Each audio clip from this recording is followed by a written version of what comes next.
Olá, seja bem-vindo ao Religare, Conhecimento e Religião.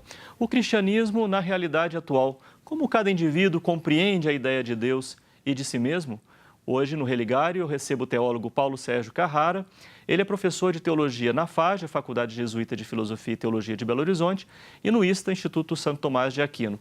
Bem-vindo, Padre Carrara, um prazer recebê-lo aqui no nosso programa para falar sobre esse tema, né, do cristianismo nos dias atuais e tempos difíceis nós estamos vivendo. Tempos difíceis. Eu agradeço o seu convite para estarmos nesse programa que eu conheço, que eu assisto. Então, é uma alegria poder estar aqui conversando com você sobre temas tão importantes para o momento atual que o nosso mundo vive. Sim. Para rever este e outros programas, basta acessar o nosso canal no YouTube. Religare, Conhecimento e Religião é o termo de busca para você encontrar o nosso programa lá no YouTube. Curta, compartilhe o nosso programa. Carrara, como que a gente poderia assim, caracterizar essa sociedade, que alguns autores chamam de sociedade pós-moderna, mas há uma variação também bastante significativa. Eu quase tenho chamado só contemporaneidade, mas esse tema pós-modernidade tem sido bastante recorrente entre alguns autores, né? Esse tema da pós-modernidade é um tema bastante atual, muitos autores falam dele. Claro, há muitas maneiras de você definir os tempos atuais. Eu gosto dessa definição exatamente porque a pós-modernidade ela é uma reação à modernidade. E a modernidade, como sabemos, ela se caracterizou sobretudo pela descoberta da razão. Ela é um momento mais antropocêntrico, ou seja, o ser humano abandona sua visão de mundo mais medieval, mais teocêntrica, e começa a compreender o mundo a partir da sua própria razão e começa a explicar os fenômenos do mundo com a sua razão. Isso teve uma série de influências, não? Da compreensão do indivíduo, do papel do Estado, da ciência. É claro, quer dizer, o ser humano, ele se emancipa e ele cria uma outra concepção de Estado, uma outra concepção de relações. A modernidade é aquele momento em que surge a ciência propriamente dita, a ciência que investiga a natureza, que trabalha a natureza, que transforma a natureza, aquele momento marcado pelo ideal do progresso, pelo ideal do crescimento do ser humano, nos vários níveis da sua vida. E o pós-moderno, então, como reação, significa o quê? E o pós-moderno é um pouco, eu diria, muito simplesmente, uma reação a essa pretensão da razão de explicar tudo, de dizer tudo, de controlar tudo. A razão, ela, por assim dizer, ela perde um pouco o seu lugar, exatamente porque ela não conseguiu cumprir com as suas promessas. Ela não criou um mundo mais justo, ela não criou um progresso que melhorou, de fato, as condições do ser humano. E, por outro lado, claro, né, a realidade ela não foi ainda totalmente explicada. A realidade permanece sendo mistério, tanto que a razão continua a investigá-la do ponto de vista mais científico. Então, acho que isso tem um fundamento filosófico, claro, mas o ser humano desistiu de confiar totalmente na razão e decidiu dar atenção aos seus afetos, aos seus sentimentos, quer dizer, a outras dimensões da sua própria vida. Acho que isso que é um pouco a pós-modernidade. Ela é caracterizada, sobretudo, pela subjetividade. Ela é caracterizada pela emergência da subjetividade. O ser humano... que impactos tem isso no cotidiano das pessoas? Tem muitos impactos, porque na Idade Média, na modernidade, o ser humano ele recebia um sentido que lhe chegava através das instituições, da igreja, na Idade Média, da igreja, sobretudo. Na modernidade, de movimentos que nasceram e que propunham uma explicação totalizante para a realidade. Na pós-modernidade, com a emergência da subjetividade, o ser humano ele quer encontrar por si mesmo o significado da sua própria vida, ele quer fazer as suas escolhas. Ou seja, ele perde um pouco o seu sentimento de pertença, tanto à religião, quanto a uma instituição, quanto a um partido político, ou mesmo uma filosofia política. Ele quer agir por si mesmo, ele quer encontrar, a partir de suas escolhas, o significado para a sua vida. Então, ele está mais atento às suas questões pessoais, menos atento às questões coletivas. Por isso que a pós-modernidade ela é marcada pelo individualismo. Quer dizer, o indivíduo se emancipa de Deus, da instituição, da religião, de partidos políticos. Esses grandes discursos esses grandes discursos se enfraqueceram, caíram por terra, e ele se instituiu como uma referência última de sentido para si mesmo. Um termo muito pouco utilizado pelas pessoas no cotidiano, mas para nós na academia um pouco mais conhecido, que se usa para caracterizar esta época, é o niilismo. Não é? Você utiliza esse termo também nos seus trabalhos, na sua pesquisa. Mas como compreender esta época? O que significa compreender esta época no horizonte do niilismo? Eu acho que esse termo niilismo é o termo que talvez, essa é a minha opinião, que talvez melhor explique a pós-modernidade. Talvez a essência da pós-modernidade, se é que podemos falar assim, seria exatamente o niilismo, que é o abandono de Deus como fundamento último da realidade. E o abandono também da metafísica moderna, que mesmo, em certo sentido, não aceitando uma revelação de Deus, permaneceu admitindo a possibilidade da existência de Deus como fundamento último. Então, o niilismo... Faltar um fundamento, essa é a questão. Exatamente. O niilismo é essa falta de fundamento. Se Deus deixa de ser fundamento, se filosofias deixam de ser fundamento, você cai numa falta de fundamento. Ou seja, o ser humano está entregue a si mesmo, numa realidade que, em certo sentido, é caótica, e ele, então, se constrói a partir de suas próprias escolhas. O niilismo é a falta de fundamento. Mas, é claro, como você sabe, há vertentes dentro do niilismo, e a que eu prefiro é aquela que abre uma possibilidade para a religião e para o próprio cristianismo. É um termo caleidoscópico, né? Há muitas possibilidades de compreender. Há muitas possibilidades, exatamente. Mas nesse horizonte, então, de que o niilismo abre uma possibilidade para a religião, como seria isso? Eu penso que o niilismo abre essa possibilidade quando ele desconstrói também aquelas razões, eu diria, mais racionais para o ateísmo, porque na modernidade surgiu um ateísmo muito racional, muito elaborado. A partir do momento em que o niilismo propõe que não há um fundamento último, que deveria ser a referência para todos, e deixa o indivíduo entregue a si mesmo para fazer suas escolhas, a religião emerge como uma possibilidade. E aí o filósofo que trabalha isso muito bem é Giovanni Vattimo, esse teólogo, esse filósofo italiano, porque ele vai mostrar que o cristianismo pode muito bem rimar com o niilismo, porque para ele o niilismo é fruto do cristianismo. Por outras razões, Nietzsche também falava que niilismo rimava com o cristianismo, mas outras razões, não são outras razões. Mas na perspectiva de Vattimo, quais seriam então as possibilidades para o cristianismo? É muito interessante porque Vattimo vai dizer que o cristianismo o niilismo é fruto do cristianismo, porque para ele o acontecimento assim arquetípico do niilismo é a própria encarnação de Jesus Cristo. Ou seja, a partir do momento em que o Verbo de Deus, o Filho de Deus, que é Jesus, se encarna, ele está deixando a metafísica, ele está deixando a transcendência e assumindo, vamos dizer assim, a vida secular. Então, a encarnação ela é um ato de secularização. A kenosis, ou seja, Deus, por assim dizer, ele abre mão de sua divindade para poder ser um de nós. Claro que a teologia cristã ela não concorda totalmente com Vattimo, mas a intuição de Vattimo ela nos ajuda muito.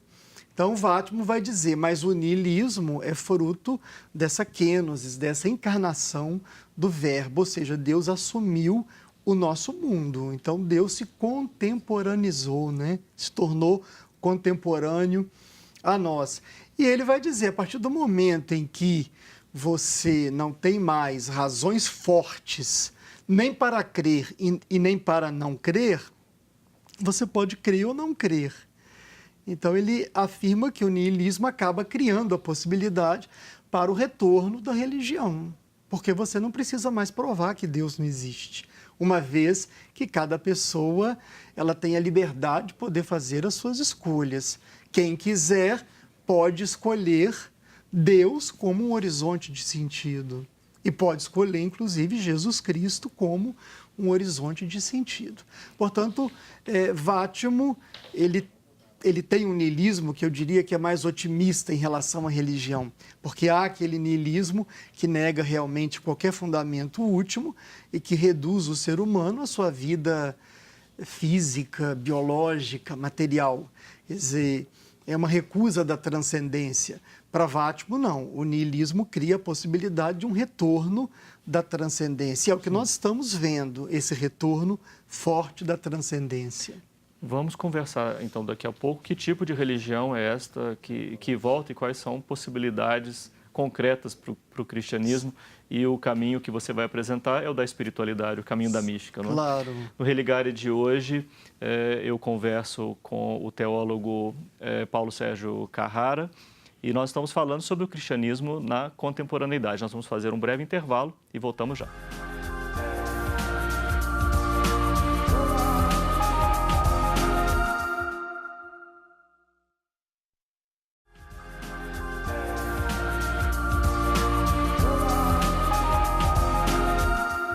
Religare, Conhecimento e Religião está de volta. Hoje eu recebo o teólogo Paulo Sérgio Carrara. Nós estamos conversando sobre o tema religião e contemporaneidade. Você falava que o niilismo abre um espaço para a religião, uma vez que não há mais razões firmes nem para negar a religião, portanto é possível afirmá-la, né? Nem para afirmar nem para negar. Mas, enfim, qual é a religião propriamente que retorna? Você falava na perspectiva do filósofo italiano Gianni Vátimo. Exatamente. Eu acho que a religião que retorna é a religião mais espiritual. Hoje nós vemos que as pessoas elas não estão buscando dogmas, elas não estão buscando ensinamentos morais, elas estão buscando uma experiência de Deus. Isso é uma coisa que nós observamos nos vários movimentos religiosos que existem dentro do cristianismo e também fora dele. Então, o religioso voltou nessa forma de espiritualidade, ou seja, as pessoas querem uma experiência de Deus, elas querem uma proximidade com Deus. Então, esse modo de religião é o que volta, é o que reaparece. Até porque, claro, uma religião muito dogmática, uma religião que, por assim dizer, se esquece da subjetividade do sujeito pós-moderno, ela não é atraente, ela não atrai. Ou seja, as pessoas querem uma religião que seja uma resposta para as demandas profundas que elas têm. É por isso que Vátimo afirma que o cristianismo, ele se afirma como uma proposta interessante, consistente para os nossos tempos, mas na sua vertente mais de caritas, de amor e de caridade, porque, de fato, o próprio Jesus, ele não fala de Deus de maneira metafísica. Ele não fala de Deus a partir da categoria do ser. Ele fala de Deus de maneira simbólica, de maneira narrativa, mostrando como a graça de Deus acontece no mundo. Ele fala em parábolas, ele dá exemplos que ele tira do seu contexto. Então, Jesus apresenta a religião como sendo algo que o ser humano deve experimentar, deve viver. Quer dizer, o encontro com Deus, né, que ele propõe, é um encontro que transforma a vida da pessoa, provocando uma conversão e provocando atitudes novas, né, na vida daquela pessoa que se converte. Então, eu acho que essa religião mais prático-existencial, esse cristianismo mais prático-existencial, segundo Vátimo, é o que tem mais chances de atrair e de convencer. Não aquele que chega com uma verdade totalizante, pronta, que é imposta de cima para baixo. Embora para algumas pessoas, alguns grupos, né, essa questão do dogma ainda tenha muito valor e algumas pessoas estão até se apegando muito a essa perspectiva. E isso é bastante curioso como um elemento também da pós-modernidade. Acho que o Papa Francisco tem falado muito disso, do fundamentalismo, porque há fundamentalismos em todas as religiões e também no cristianismo e no catolicismo. Sim. Quer dizer, o fundamentalismo é exatamente esse apego. Eu acho que não é um apego à verdade, é um apego a um conceito da verdade. Porque o conceito da verdade é que, na verdade, provoca essas rivalidades. E, evidentemente, enquanto cristãos, nós não abrimos mão daquelas verdades que dão sentido para a nossa fé. Agora, o mais importante, é claro, é que nós tenhamos a vivência daquilo que é o mais característico do cristianismo, que é o amor, que é a fraternidade, é isso que Cristo pregou. Viver isso é muito mais importante do que simplesmente compreender a verdade. Sim. Então, eu penso que hoje, essa passagem do nocional para a apropriação pessoal da essência do cristianismo, ela é muito importante. Que lugar tem a mística nessa experiência? A mística, ela tem um lugar todo especial, porque a mística, ela postula exatamente o encontro da pessoa com essa realidade última. E esse encontro da pessoa com a realidade última é um encontro que é pré-conceitual. O encontro da pessoa com Deus, ele não se baseia num conceito, ele é pré-conceitual. Ele não é ilógico, ele é translógico, quer dizer, está para além da lógica. Os místicos, os cristãos, mas também os não cristãos, mas os místicos cristãos, eles testemunham esse encontro com a realidade última, o encontro que transforma a vida deles. E depois, quando eles narram essa experiência, eles o farão através da poesia, através da narrativa, através do símbolo, porque eles sentirão muita dificuldade para poder definir Deus. A Adélia Prado, ela tem uma definição de poesia que serve como um paralelo para entendermos a mística. Ela diz que o poeta capta a aguice da água. Nós olhamos para a água, vemos a água, estudamos a água. Agora, o poeta, ele vai na aguice da água. Eu diria que o místico vai na deíce de Deus. E quando ele se encontra com Deus, ele constata que Deus é muito maior do que qualquer conceito, do que qualquer palavra. Mesmo porque a palavra Deus não é ainda Deus, né? E o Papa Francisco tem um conceito no seu documento Evangelii Gaudium, que é muito interessante. Ele diz que a realidade é superior ao conceito. E isso se aplica muito aqui. A realidade de Deus é maior do que o conceito. A realidade de Jesus Cristo é maior do que o conceito. Isso é muito importante para hoje, porque a mística, ela diz dessa experiência de Deus. Então, você não crê porque a fé é imposta, porque ela vem de cima para baixo, mas porque você faz o seu encontro pessoal com Deus a partir de Jesus Cristo, se você é cristão. Certa vez aqui no Religare, Carlos Mendonça esteve falando sobre a perspectiva do caos, como que do caos, o texto bíblico fala como que do caos pode surgir a ordem, não é? Sim, sim. E agora você falando como que dessa situação, como nós começamos a conversa, falando de um tempo difícil, caracterizado pelo niilismo, pela falta de fundamento, como que neste cenário pode emergir toda uma experiência, claro, né, que constrói uma nova realidade. Sim. Pelo menos uma maneira de compreender, claro, e de viver. Compreender e de viver a realidade. E os místicos, muitos, enfrentaram o nada. Por isso que o tema do niilismo tem a ver com a mística. Se nós lemos São João da Cruz, E se nós lemos outros místicos, inclusive Teresa de Calcutá, todos eles fizeram uma experiência muito profunda dessa ausência de Deus. Ou seja, encontram Deus, mas na ausência de Deus. Atravessam o nada. Atravessam o nada das coisas criadas, o nada dos conceitos, para encontrar com Deus para além de tudo isso. Então, eles têm uma visão de Deus que é muito bonita, quer dizer, Deus realmente é um mistério, como diz Rahner, inabarcável, indisponível, um mistério que se aproximou de nós em verdade e amor através de Jesus Cristo e do Espírito Santo. Portanto, o mais importante é a experiência desse Deus e do significado que esse Deus traz para a própria vida. E, obviamente, nós não estamos falando de um Deus mágico, né? Claro, evidentemente não. Quer dizer, a visão mágico-supersticiosa de Deus, muito presente hoje no pentecostalismo, mas também dentro da Igreja Católica. Sim, porque o movimento pentecostal de também atravessa o catolicismo. Exatamente. Já, não? A visão mágico-supersticiosa de Deus, ela faz Deus cair na lógica da serventia, ou seja, Deus é algo que serve para alguma coisa. Isso não tem nada a ver com Deus de Jesus Cristo e com Deus dos místicos. Eu até me permitiria, não saberia dizer se...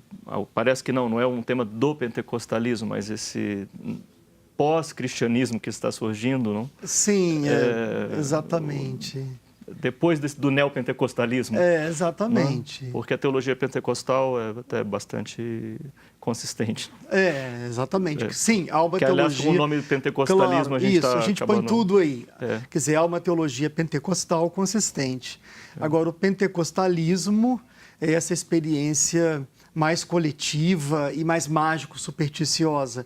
Então, aqui eu me refiro a essa vertente mais negativa, né?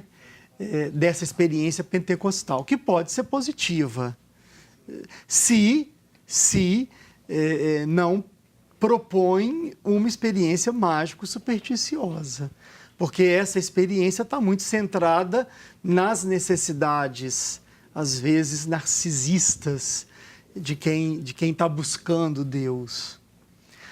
E aí é um grande risco de nos tornarmos profetas da graça barata, porque aí nós atraímos as pessoas apresentando um Deus que é a solução para todos aqueles problemas imediatos. Sim. E, na verdade, a verdadeira experiência religiosa é o contrário disso. Quer dizer, a verdadeira experiência religiosa mística é aquela que nos transforma e que nos potencializa para trabalhar, para transformar o mundo. Falando dentro do cristianismo, para transformar o mundo em reino de Deus. Essa é a autêntica experiência religiosa. É a que nós encontramos nos místicos cristãos e também naqueles de outras tradições religiosas. Gandhi, por exemplo. Me chamou muita atenção quando você logo falou sobre os místicos, citou a Adélia Prado,